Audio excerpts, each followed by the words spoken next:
असली के छोड़ के भाई,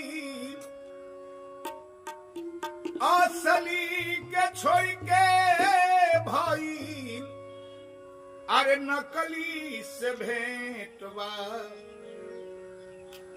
का कहीं भैया हो ई लइका दिली से बा।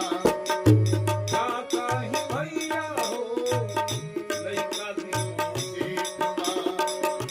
का कहीं भैया हो लइका दिली से बा।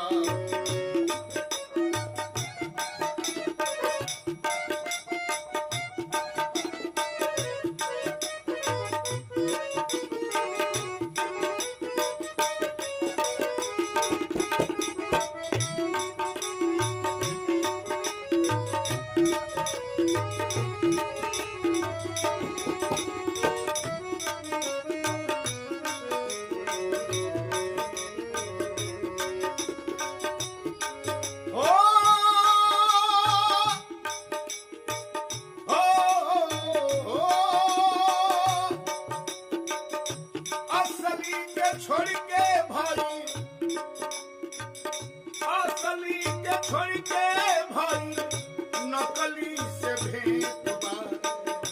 का कहीं भैया हो लइका दिली से बा। का कहीं भैया हो लइका दिली से बा। आई भैया, आजकल फैशन के दौर पर कहीं बेटिया कटा जाता। घर दुआर दू मंजिला बा, दुआर पर दूगो गाड़ी लागल बा, लेकिन एको धूर जमीन नहीं के जौन बा तौन दुआर पर लौकता। लड़का के जौन रूप रंग बा बुझाता कि गांव के जिम्मेदार हो, लेकिन पाकिट में 10 गो रुपया नहीं के फ्री फंड बस पर आवेला जाला। रोड में खाली दंगा फसाद करेला।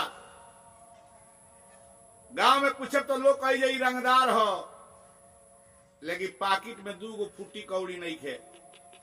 एगो बेटी वाला गइल बड़े, केहू अगुआ भेजले बा कि चल जा फलानवा के घरे जे बा, लड़का एगो बा हो तुम्हार बियाह शादी लड़की के हो जाई, बढ़िया घर बा। दुआर पर गइला पर ई बात बुझा गल कुछ नया कारोबार बा, लेकिन घरे कुछो नहीं खे। लड़कवा 4 भाई बा। गइल तो जाके देबा, लड़किया के चाचा गइल बा लड़कवा के देखे खातिर। घर से फोन पर फोन जाता कि का भइल हो, कैसन लड़का बा, कैसन दुआर बा, कैसन घर बा, कैसन गांव नगर बा, कुछ रहन सहन बताई ना। बार बार फोन पर लौटाओ तेरे लड़की के चाचा का हबड़ाई बोलन घरे पहुंचे तनी ओकरा दुआर पर तो हम बताए।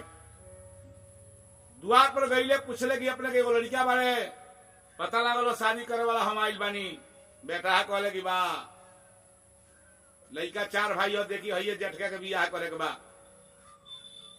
कहले कि तब बोली ना लड़का के कुछ दाम हम बताई, लड़का के तरह बियाह करे का दान दहेज ले हो, का और मांग बा से बताई। बेटा हवा कहलक जे देखी हम तो दान दहेज पर मिलो रहे, आप पढ़े पर अभी हम घूमत आनी, लेकिन अब ज्यादा कुछ नहीं मांगत, आ ज्यादा कुछ हमरा ना चाहिए। का मांगत आऊ 4 लाख रुपया चाहिए ऊपरा से घरी, 4 लाख रुपया चाहिए।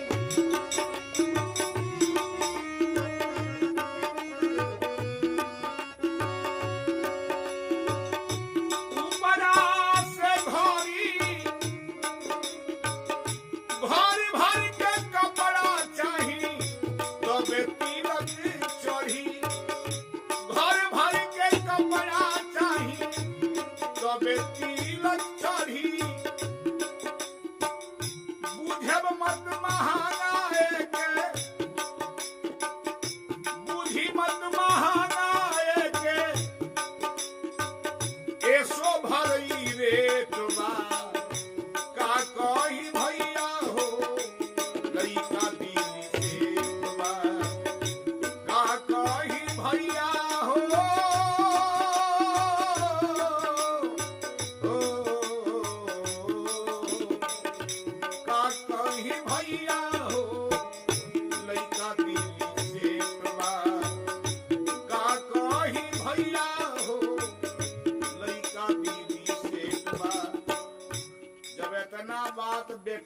कहलन तब तक कर होश उड़ गई कि भाई घर में कुछ ऐसा बुझात नहीं खे, घर कोनो नमूना बाना। अच्छा तनी बबुआ के बोलाई देखल जाओ। देखला के बाद तो कौन जे बातचीत होई। तले लड़का आके पहुंचल एकदम देखले तो कहले कि साफ लड़का ही तेरे नाम बा। लड़का के धुआं झाड़ा देखते कहले कि बाप रे बाप, तो गांव में लोग जाई तो हमने के हंस के मुआ दी। आ एकर इतना दाम बा। आखिरी लड़का करेला का? पूछले कि बबुआ का करेला? कहले कि दिल्ली कमाई ले। आ लड़का के धुआं धाजा जब वैसन बा तले फिर फोन आइल। कहले का भइला? तो लड़का देखत कैसन लड़का बा, तनी कुछो तो बताई, बाद में और बताए। फोन लगा दल। कहले सुन हे ही तेरे लड़का बा। के तेरे? सावर रंग के लड़का बा, हिपी के कटवले बा। सावर रंग के लड़का बा, हिपी के कटवले बा। हो दुनू हाथवा के नाखून बढ़ौले बा।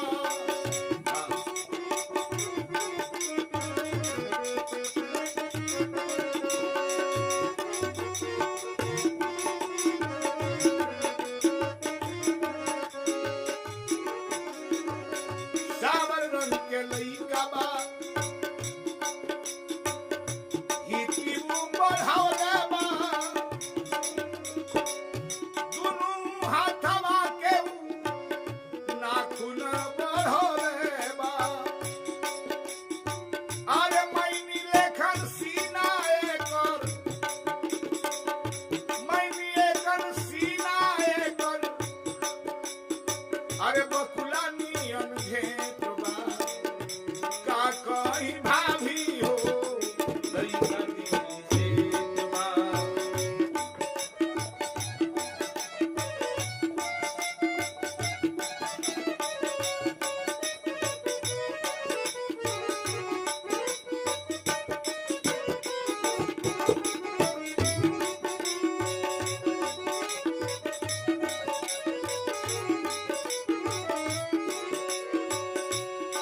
ए महाराज फोन पर कहले कि देखो सावर रंग के लड़का बा, देह में जान प्राण नहीं खे। हई हई हिपी बढ़ौले बा, आ हिपी कटवले बा तेरे नाम। आ देह के पूछल तो मैनी के देंगे सीना होला वही तरह सीनगर बाई। आ घेट पूछल तो देंगे बकुला चिड़ै के घेट होला वैसा ही घेट बा। गांव में जाते मात्र लोग हमने के देह पर थूके लगी। आ तावना के दाम बा। भाई पूछले कि रे जीथी जमा बा कि ना, कुछ घर दुआर कैसन हो? भौजाई पूछली कि कैसन जमा जीथी बा? कहलक खपड़ा फूस के घर बा, खपड़ा फूस के घर बा। मूस बियर कैले बा, खपड़ा फूस के घर बा। मूस बियर कैले बा। अब के 2-4 हजार ईटा किन के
2-4 हजार ईटा दुआरवा पर देखत नहीं गिरल बा आ खपड़ा फूस के घर हो पूरा घर में ठेवन बार मुंह से ओढ़ले बाड़े सब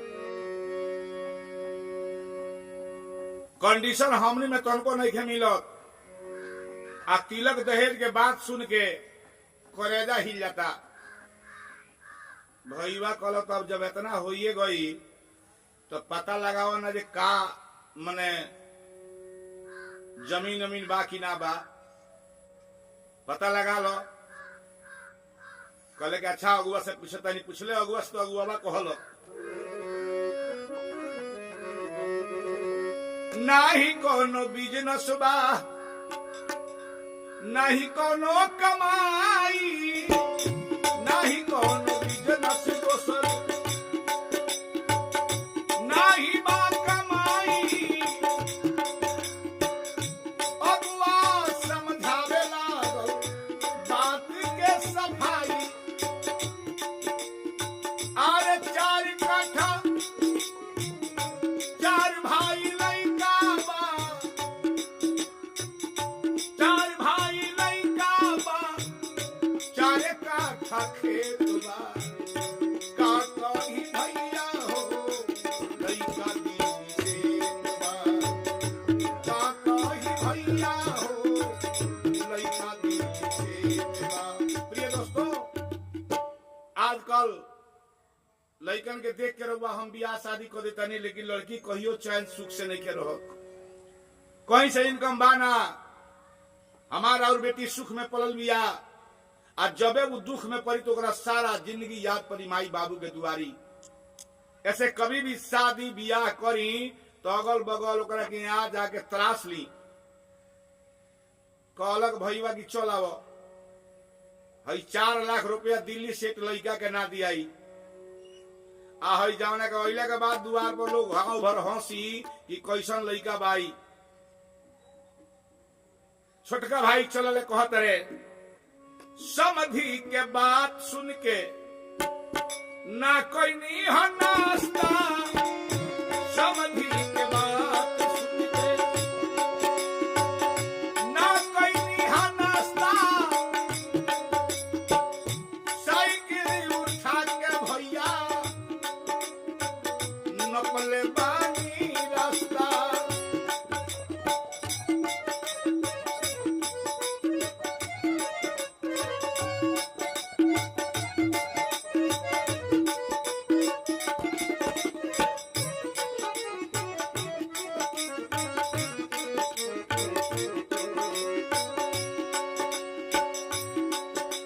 समधि के बात सुन के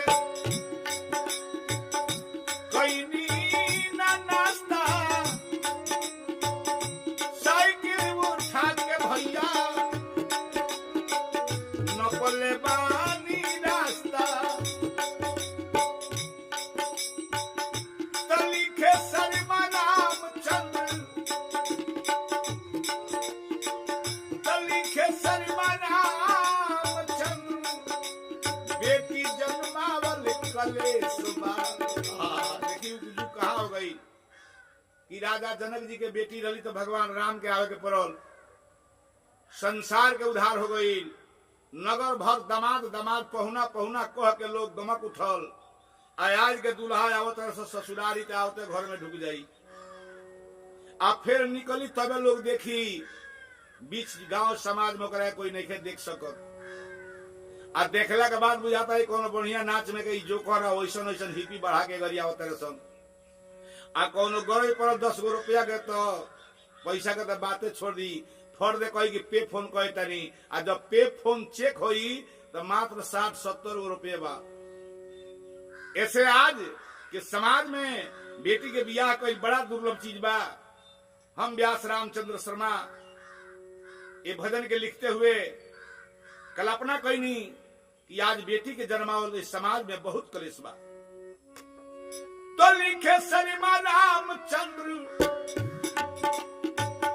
लिखे शर्मा रामचंद्र बेटी जन्मावल कलेश बा का कोई भैया हो लइका दिल से बा का कोई